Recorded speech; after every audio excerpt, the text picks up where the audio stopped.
Hello, Infant Masters. Welcome to the Infant Mastery Podcast, where every single week we bring you a high-performing world-class leader or expert to help you master your self-esteem and master your life. My name is Richard Quo, and I'll be your host on for today's episode. Today, we are very honored to have Ruby Fremon, who I consider to be a forefront or a thought leader around the self-esteem, self-love community, and she is definitely a leader of many sorts. She's been called an inspirational woman by the Huffington Post, and on top of that, she is the founder of the Self-Love Tribe, and she is just an all-around powerful human being who is no BS. She's really raw and authentic, and I promise you, in today's episode, you'll learn so much about self-esteem. In this episode, Ruby talks about her own personal struggles of suicide, anxiety, depression, addiction, and how she was able to leave certain toxic relationships behind and really start owning the person that she is and really loving herself. In this episode, you're going to find so many practical tips from someone who has done so much work on herself, and I'm just really excited to dive into this conversation. So without further ado, here's Ruby Fremon. That's a little quick intro. Ruby, can you fill us in a little bit more about yourself and what you do? Definitely. So I am a breakthrough coach, and what I do is I help people ignite their inner power. And what I mean by that is self-love is our inner power, right? So I consider self-love to be the foundation upon which we build the entirety of our lives. So if that foundation is shaky, then things begin to crumble, whether it's our career, our relationships, our motivation, our drive, whatever it is, those things, if they are built upon a shaky foundation, they just won't last. And so my purpose in life is really to help people ignite their inner power so that they can really rise up to their true potential. Wow, that was powerful. First time you've ever said that one, right? Yeah. So Ruby, tell us a little bit more about what was life like growing up for you? What was your house like? Where did you grow up? And what was your family like?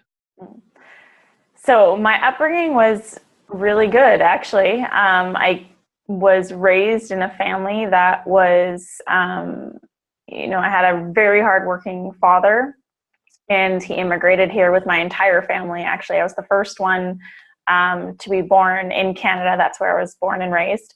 And it was really impressive to see my dad in action, because he worked around the clock and he was very successful.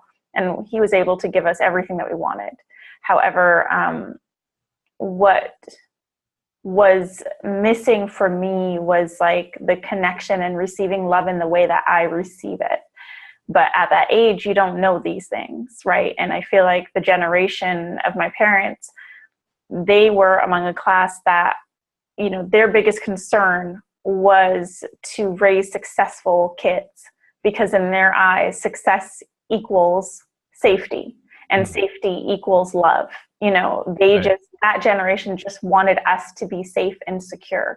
However, growing up, that's not what I saw, right? And I think a lot of people in my generation can agree, like, that's not what we saw. We had these really hardworking parents who wanted us to get, A's instead of B's, who wanted us to go into like medicine or pharmaceuticals or whatever it is, because those things equaled safety and security. And for them to know that their child is safe, that meant that their child is successful and well taken care of, and their job is done. So at the time, I didn't understand it. And so I felt like nothing I did was good enough.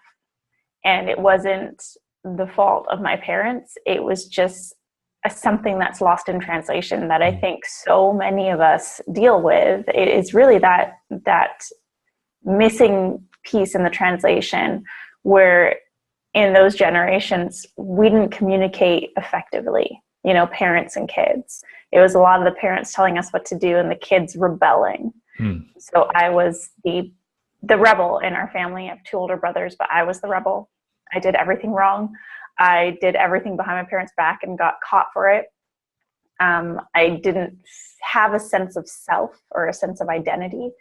And I was always trying to be something else, and that behavior started in elementary school and feeling like I didn't belong, and being bullied beginning in grade 6.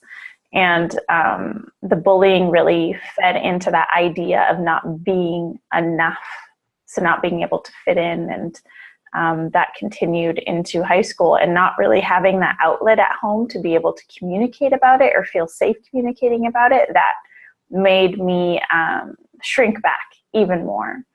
And so my self-confidence was shot at a very young age, and I really didn't have that connection to who I was or what I wanted for myself.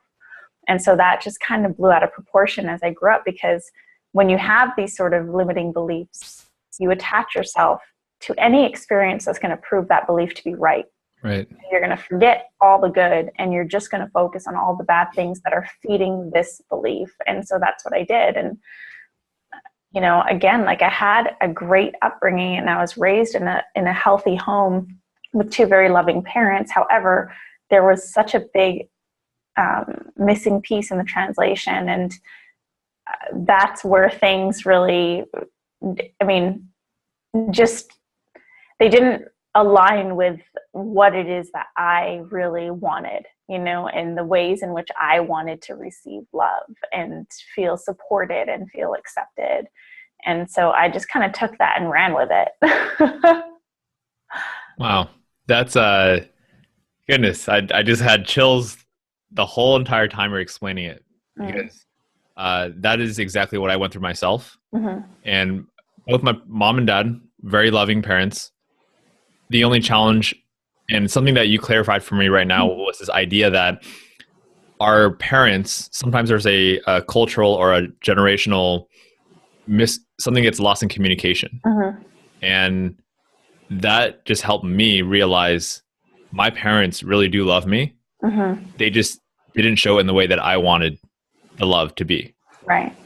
So for people who kind of face something similar, where it seems like their parents are annoying, Mm-hmm. they're so demanding, the parents that want, are us Mm-hmm. to get those straight A's, to do what they say is the best thing to do.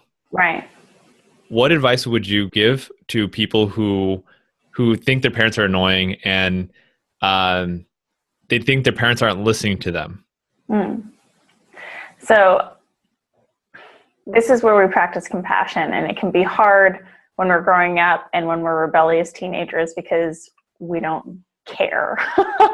But as you enter adulthood, you begin to care a little more. So this is when you can start practicing compassion and, understand maybe how your parents were raised. What was it like for your parents and your grandparents? What was the relationship that they had with their parents? What were they taught? Because in reality, they're doing what they've been taught, and they're doing what they feel is the best. And so if we can, as their children, approach it from that viewpoint and that standpoint of being more compassionate and understanding, then that opens the doors a little bit, because then we start to let our guard down, and our parents don't feel that sort of reactive energy from us. Mm-hmm. I'm not saying it's going to change your parents' behavior, because they're pretty much set in stone, Right. But we can change in how we receive it. And so just practice compassion and understand where your parents are coming from, and what they're doing is sort of like what they've been taught, and it's what they know. Yeah. For myself personally, in regards to me showing compassion towards my parents, I'm still at a stage that I still react a certain way when my dad does a certain action, like certain things, simple things like, Richard, put a jacket on. I'm just like, in my mind, I still have this idea of like, I don't know how many times we got to go over this. Like I'm not cold. Right. And like little things. My dad says it out of love, and that's it.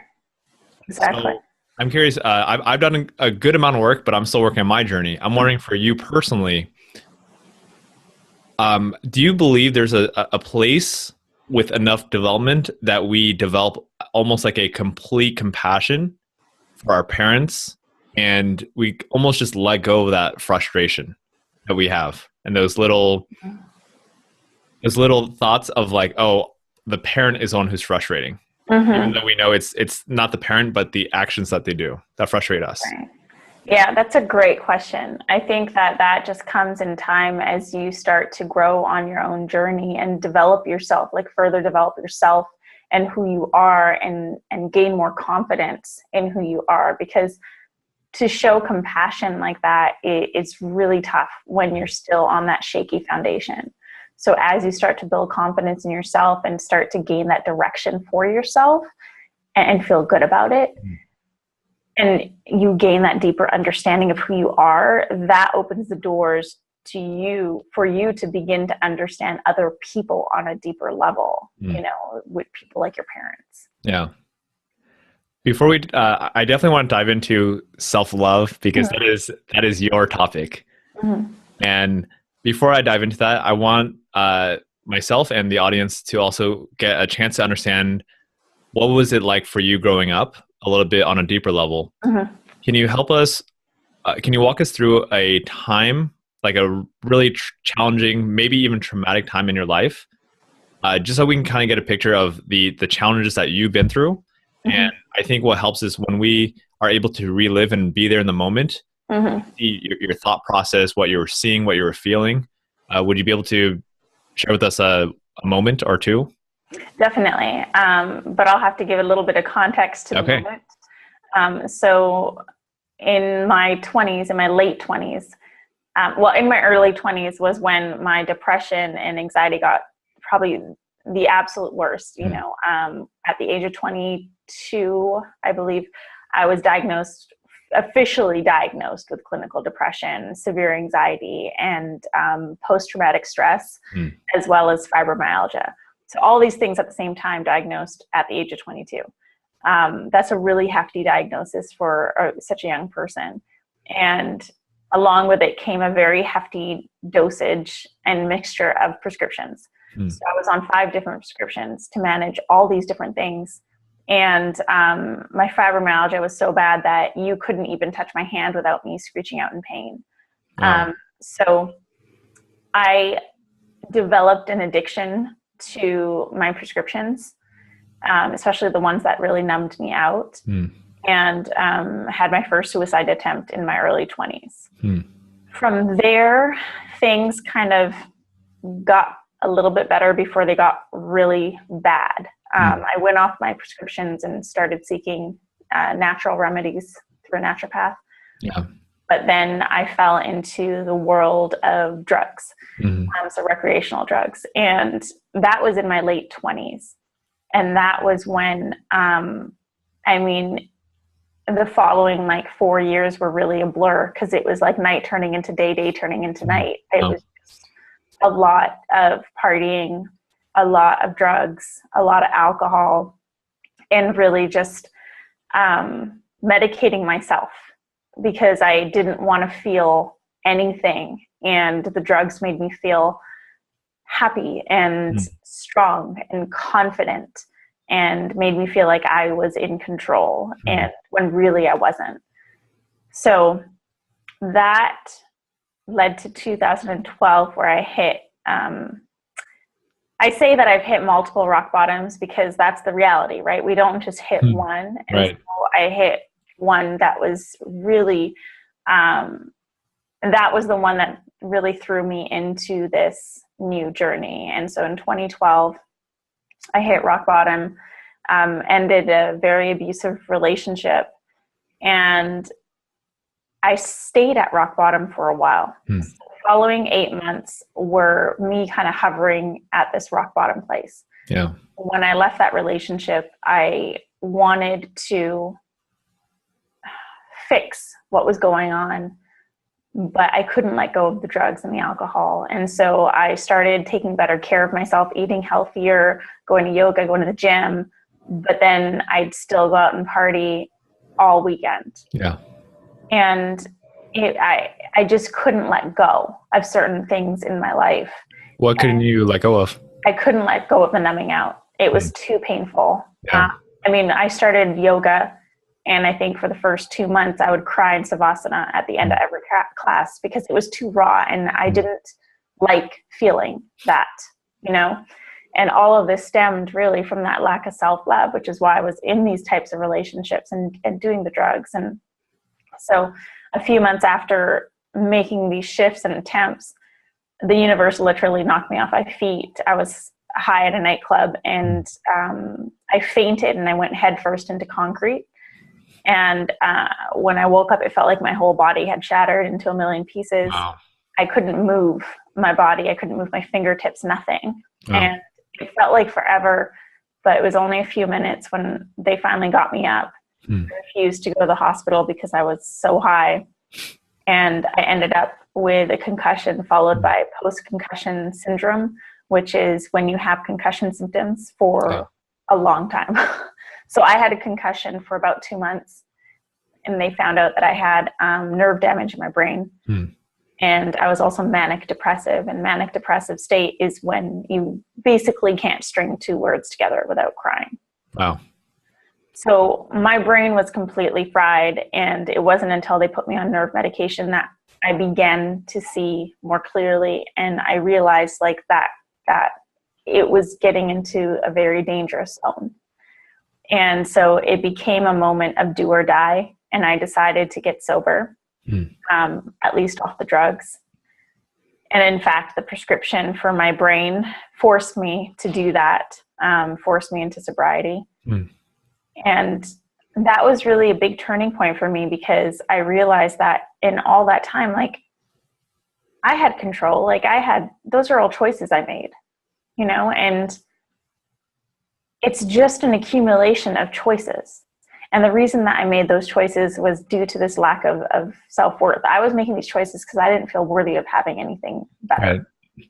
And so that realization helped me take ownership, and that ownership helped me change my life. So, that was a very big moment for me that I am so grateful for. And it was definitely a major turning point in my life.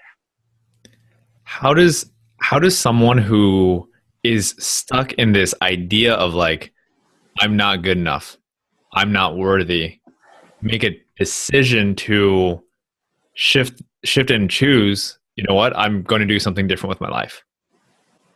You have to want it, and it's easier said than done, but you have to want it, because you have two choices, right? You can sit there and you can complain about how crappy your life is and how you don't have confidence and how unworthy you feel. Yeah.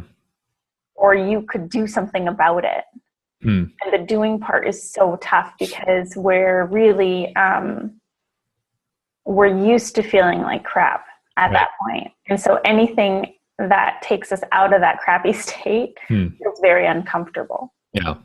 But this is about putting ourselves into that discomfort because we want it that bad.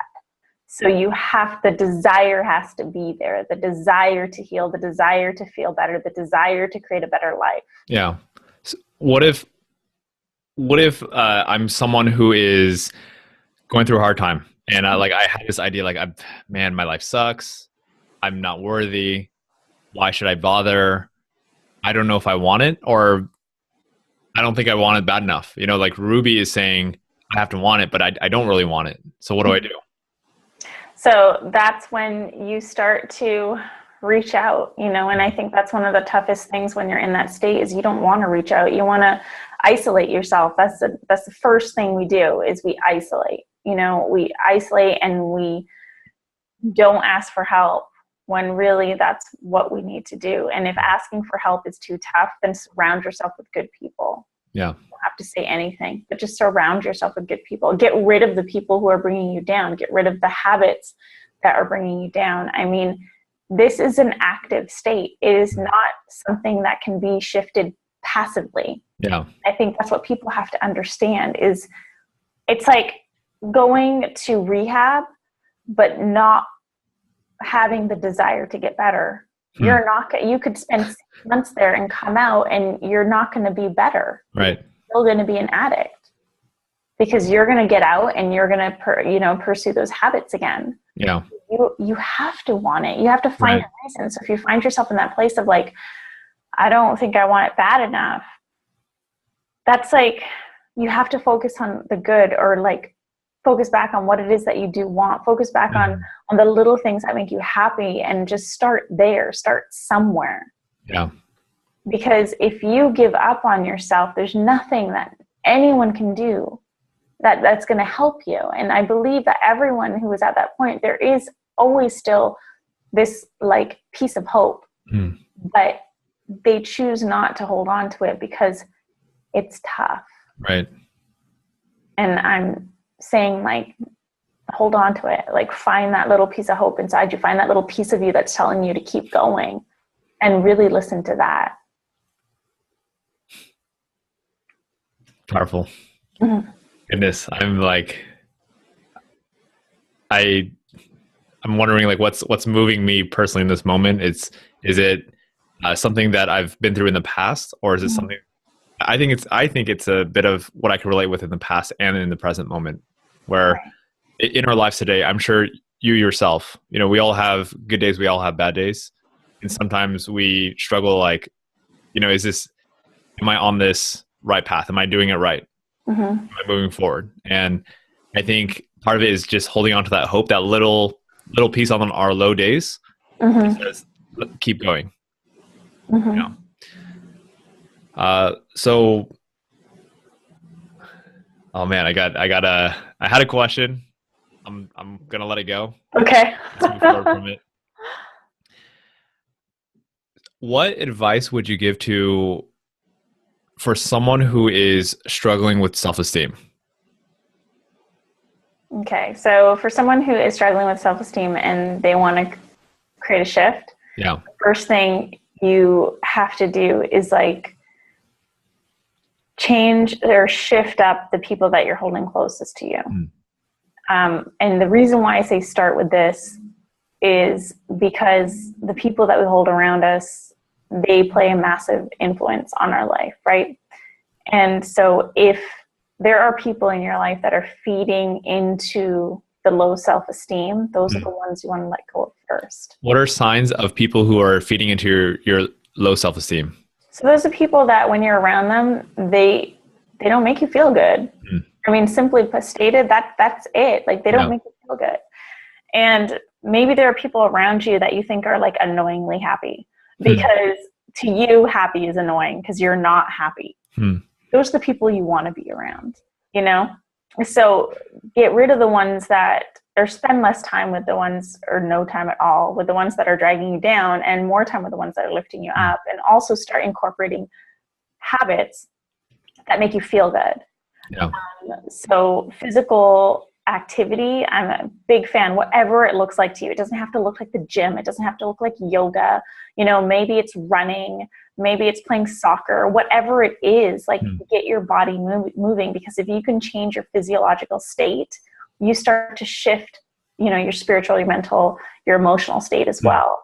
And you release something called endorphins, which are like natural antidepressants. I always say, like, if you can start the day moving or in some sort of physical activity, and then change the people that you're hanging out with, so shifting your habits and shifting the people that surround you, then you're setting yourself up for success. Right on. Yeah. A little comment on that. Sometimes I find it challenging when I don't see a clear picture of like, what am I going to get away from this? By this, I mean, let's say exercising or meditating or something that would forward my life, or eating healthy. Sometimes it's hard to get started. And I know on a deeper level that even if I don't understand fully how exercising is going to help me, I know that it's going to support me in some way. What advice would you give to people who are struggling and they know that something is going to be supportive to them, like exercising or eating healthy, but they're just kind of stuck? So this is where group activities are great, like things you actually have to sign up for that hold you accountable. So whether it's like group aerobics or like Zumba or like group yoga or group anything, something that you sign up for, something that you commit to, because you're right, you're not going to see the point. You're probably going to sleep in through your alarm. You're not going to want to go to the gym. You're not going to want to go for that run. But if you commit to something that is a group activity, not only do you get, that little added accountability or that sense of urgency that you need to go, but you also have the energy of all these other people around you. Yeah. Which can actually be a very positive asset. And once you start to experience it, you're going to want to experience it more and more and more. So it's just like any habit that we take up in our lives. We don't just pick it up in the first go. We create the habit. So understand that it will take time, but it's your unwavering dedication and commitment that's going to make you do it. So whatever it is that you need to do to hold yourself accountable or to stay committed, do those things. Yeah. And that's why I say, like, it looks different for everyone. Like, do something that you actually enjoy. You know, like, there are people who hate yoga. Don't do yoga. You know, go to spin. Go to do something else. Something that you actually enjoy. What's a just for like a little quick resource or idea for anyone who is struggling out there with like trying to create a habit? You know, we've heard things like it takes 21 days or 28 days to form a habit. Some people say 60. Is there a certain time frame that you would recommend trying something out for to build a habit, or another tip or idea?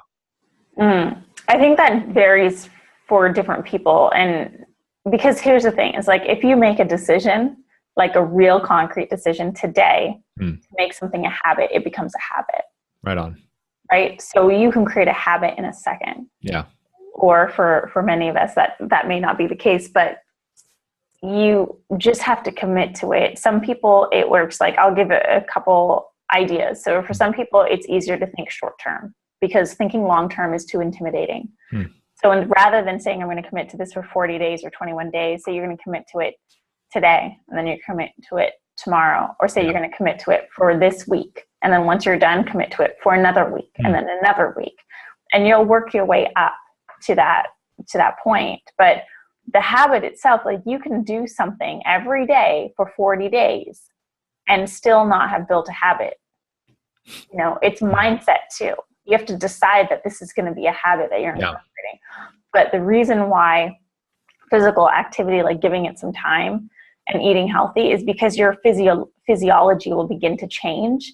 And then you're going to start to feel really good in this stronger state or this healthier state. And so you're not going to want to feel that gross, lethargic, you know, feeling that you had before. Now you're like enjoying this healthy way of living, this vibrant way of living.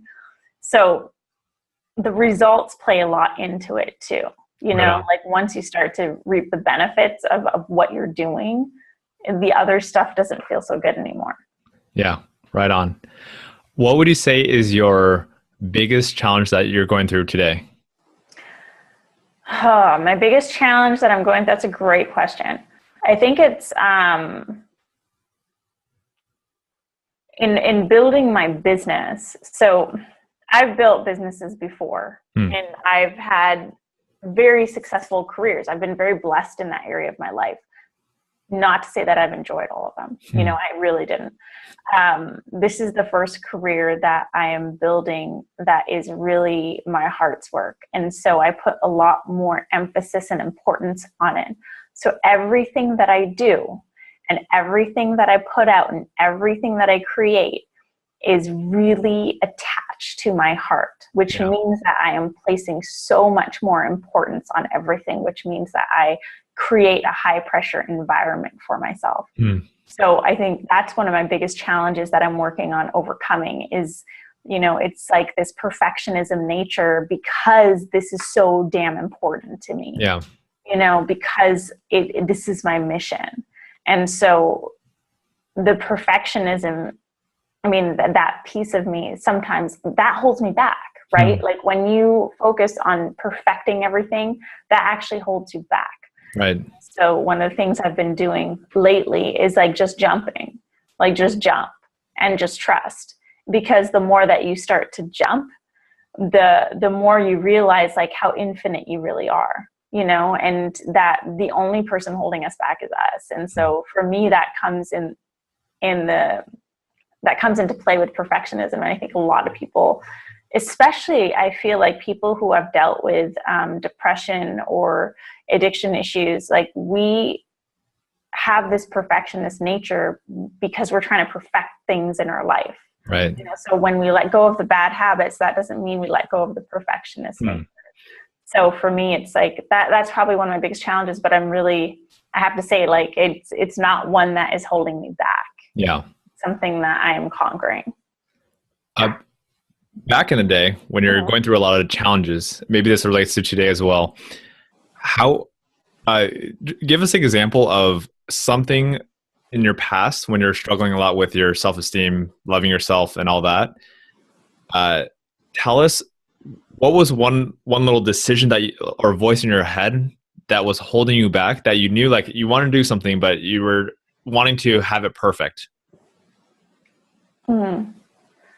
That was like everything. I mean, for me, during that time, it was more so like the fear of judgment, so like, what will other people think? Yeah. How will other people react? And I would let that hold me back in everything, absolutely every single decision I would make. That's where my mind would go, because part of the unworthiness piece is that fear of judgment. It's like, how do people perceive me? How do people see me? And wanting to look perfect for other people. Right on. Yeah. What would you say was the biggest resource or thing that helped you shift out of the funk that you were in and the depression and everything else?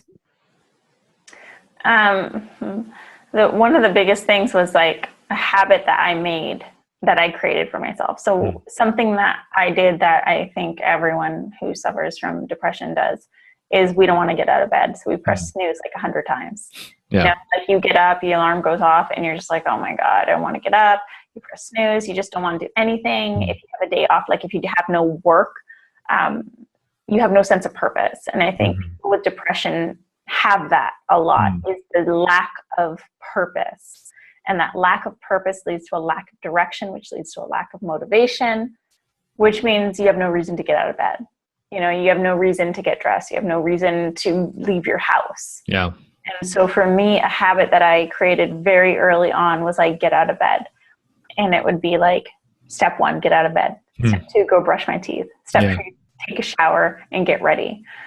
Because by the time that I got ready, by the time I got dressed, I would already be feeling better. So one of the biggest non-negotiables in my life, if not the biggest non-negotiable I have to this day, is no matter what, even if I'm feeling sick, even if I'm having like a day where my depression's taking over, I get out of bed, I brush my teeth, I take a shower, I get ready. Because by the end of that, I'm feeling a little bit better. And I think that's something I preach to my clients too, or anyone dealing with depression, because if you're just going to like mope around the house in your pajamas, you're really just digging a bigger hole for yourself. That's when we start to dwell in our depression. When we start to have like these pity parties and things spiral out of control. Whereas if you can take the initiative to just like take care of yourself that morning, to get up, to give yourself a sense of purpose, even if that sense of purpose is to get ready. Yeah. Do it. Amazing. That's great. That's such a great way to set ourselves up to win for the day. What does self-love mean to you? And why, like, how did this become your passion? So self-love to me means empowerment. And it became something that I'm very passionate about, because this is very close to my heart. And this was the thing that was holding me back, right? It's the lack of self-love.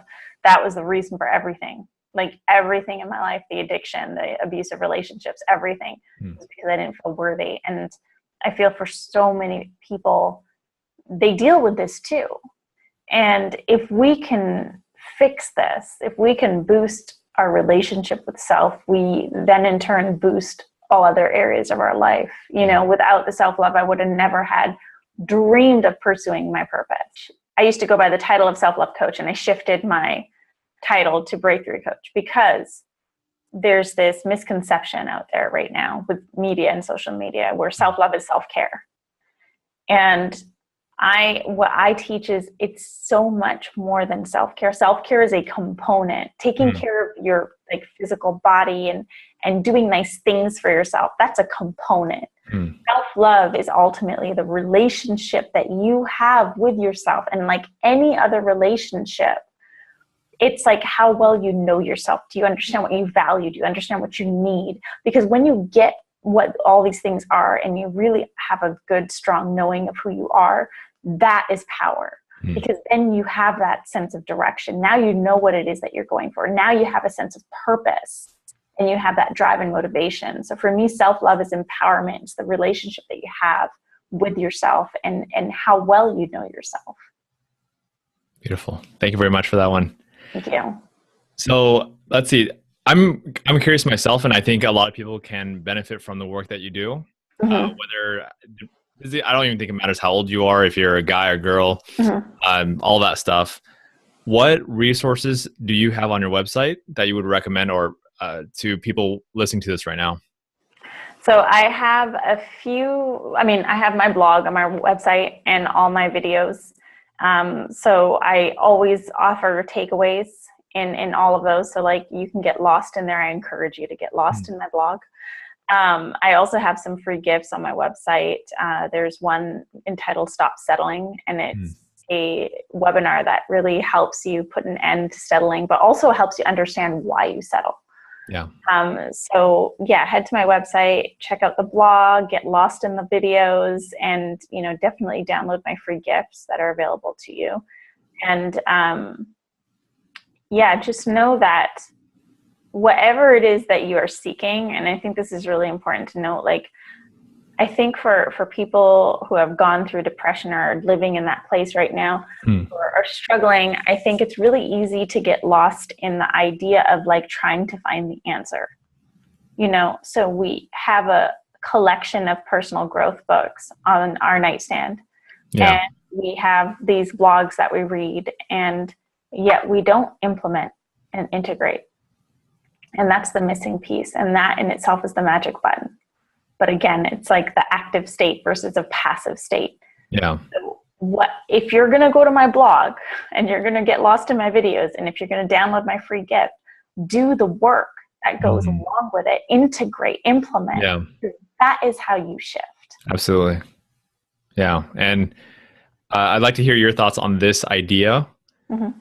Doing something is better than doing nothing. Yes, definitely. I call it throwing spaghetti on the wall, because even if the spaghetti doesn't stick, now you know what doesn't stick. Yeah. Right on. There we go. I had to bring that up because I think sometimes we hesitate a lot on taking action, jumping and just going for it because we don't feel like, oh, I'm not sure if this is going to work. And sometimes spaghetti on the wall, that's where it's at. Yeah. So real quick, to check out Ruby and more of her content, her website is imru.by. Yes. So I'm Ruby, but she's clever. And so it's imru.by. And you can connect with her on all her social media, which is at I am Ruby, right? Correct. Perfect. Yeah. Awesome. So is there any other, let's also end with this. What other resources would you recommend in terms of books, podcasts, anything like that for people who are looking to really build up their own self-esteem, and especially ones that kind of push us towards taking action? Okay. So podcasts are great. I think I'm just going to echo the same thing I was saying. Like, I could name so many different books that are going to benefit you, but if you're not going to do the work that's involved after you read it, it's not going to work, and like, I think podcasts are a phenomenal way to learn, because right now everyone's kind of in that go mentality, and we just don't have time. Like podcasts, you can just stick your earbuds in and listen. So find someone's voice that really resonates with you, so find leaders out there who are doing or who represent how you want to live your life, and follow them, and see if they have a podcast and see if they have books, but really follow people who resonate with you. Because I think one of the mistakes that we do is we'll follow people who we don't really resonate with because other people are following them. And then we kind of doubt everything that they're saying. We're like, oh, that works for them. It doesn't work for me. So that's why it's important for you to follow the right leaders, the ones who actually align with you, the ones who you resonate with. Maybe they have similar stories and they're way further on their journey than you are, but it gives you hope because their story is so similar. Yeah. So I think seek those people out and then follow them. Powerful. That was great. I love the recommendations, and I love that starting off with this idea of just get shit done.